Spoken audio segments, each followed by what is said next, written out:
Hold on, everybody. Look who we have back. Eric, how's it going, man? Hello. Eric just got back from Bulgaria. I just got done filming 300, Rise of an Empire. I was in Bulgaria for 6 months, and 6 months. that's about all I can say. Yeah, that's 6 months of his life right there. Anyway, he's back in the States. That's the most annoying crow in the world, right? Well, the neighbor trained them because they knew we were filming here, so they don't like people filming it. They'll call off here, his so crows. the neighbors Yeah, $100. That's true. Anyway, we're about to do a quick walkthrough with the newly returned Eric. Always best to do the walkthrough linearly, so it keeps everything as straight as possible for everybody. If you start being like, okay, this scene, and then before this scene, we're gonna be over here doing this, and after this scene, do this, then everybody gets confused. And so just do it in straight order, very easy, very quick, very simple. So we found a guy, it's one of Eric's guys actually, he's a stunt guy who, I guess, also doubled for the dude in the Hitman movie. Yeah, Timothy Oliphant, he's doubled for him, not for that movie in particular, but for other movies. But he's playing our Hitman, and in my opinion, he looks way more like 47 than Oliphant ever did. He looks, his jawline and his like lower looks a lot like Bateman, the guy who's the original voice actor for the games that they modeled it after. So yeah, convenient. Action Factory always pulls through. We're like, do you have any stunt guys that are fully capable stuntmen that also look exactly like this, so we don't have to double or do anything? Like, yep. So a stunt coordinator, not only do you have to choreograph the action, but you have to be aware of the camera. So do you have a knowledge of filmmaking as well as fighting? It's a lot of paying attention just on set and in general, and seeing how the guys that have been above me do what they do, and working with the director is super key. It's a mix of what I think should happen and what Freddie wants happen. We come up with ideas, but then they sometimes just have a different idea what's going to happen. So then we just mix and mold together till we get something awesome. I love porn.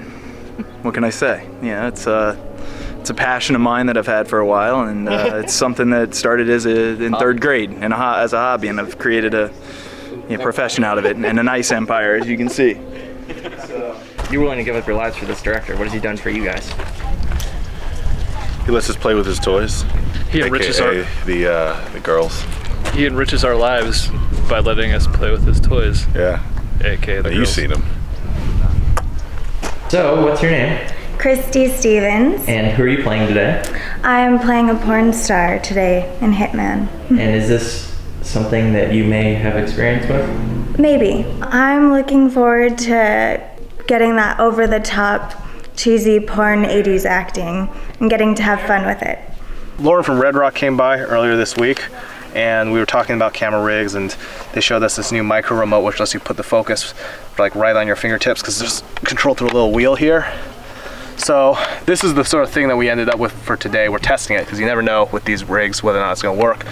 So basically we have handheld stuff, have a top handle so we can go low with it, and then both with the top handle and the side handle here have these little mini wheels to help us control focus. So one thing that we did, because it doesn't exist, is we needed something for our top plate, and this is the Red Rock DSLR like thing turned upside down and screwed in really tight.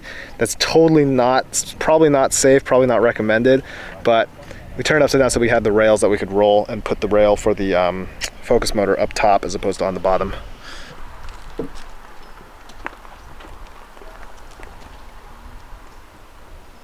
Good cut. Wait, Freddie. What? Yeah.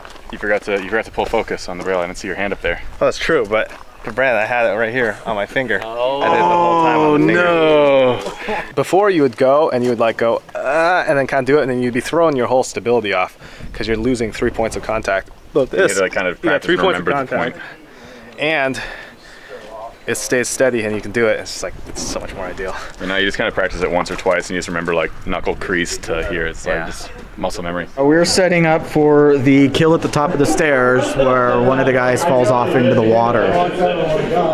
That's what we're doing. Have you done one of these before? I've done, no. I don't even know what I'm getting myself into. No, I did a bunch of high diving shows before in the past, so it's familiar with falling into water and falling in the wrong way when you're learning, so it'll be pretty good. It'll be fun. The height is not so much, doesn't really matter too much falling into a pool. It's the depth of the pool. So right away my concern is like, how do you want the guy to fall into the pool? If he's gonna go head first and it's only 4 to 5 feet, it's probably like a no-go. This pool's pretty deep. It's about 5-6 feet deep, and he's landing flat on his back. So we'll have our safety people around the pool just in case something does go wrong. But I feel really safe about him. Just belly smacker. Hold on, stop, back up. Remember, grab the gun first. Grab the gun clear. Rolling, and 3, 2, 1, action.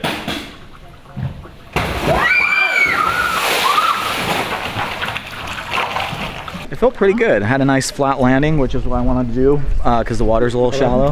I just landed a little bit heavy on my head, so I smacked my head a little bit, but you know, all in a day's work.